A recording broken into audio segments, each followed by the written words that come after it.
What is the devil's intent? His intent really is not to kill you. He wants to stop you, distract you. Matter of fact, if he can distract you, you become an advertisement for him.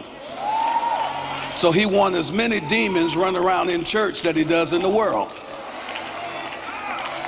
Now, what happens when something is taken away from you, or things are not going right and things are not going well? What happens? You stop praising. That's what the devil wants to do. Steal, kill, and destroy. Why? Because if I can get you just to complain, you will always have nothing, because you'll rehearse your emptiness. And God says, if I can get you to focus on who is the giver and sustainer of life, God says, let me catch you soon as you wake up. Let me give you a prescription. Y'all want the prescription? From the rising.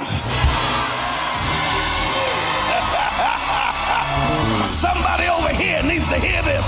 From the rising of the sun to the going down of the same, the Lord,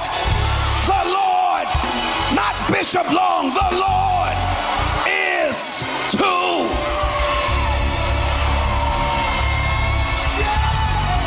Yes, he is. Yes, he is. Yes, he is. If you ain't got nothing but a hot dog, praise him. If you just have crackers and peanut butter, praise him. If you don't have but one pair of clothes, praise him. And your nothing will turn into something if you can get that sound.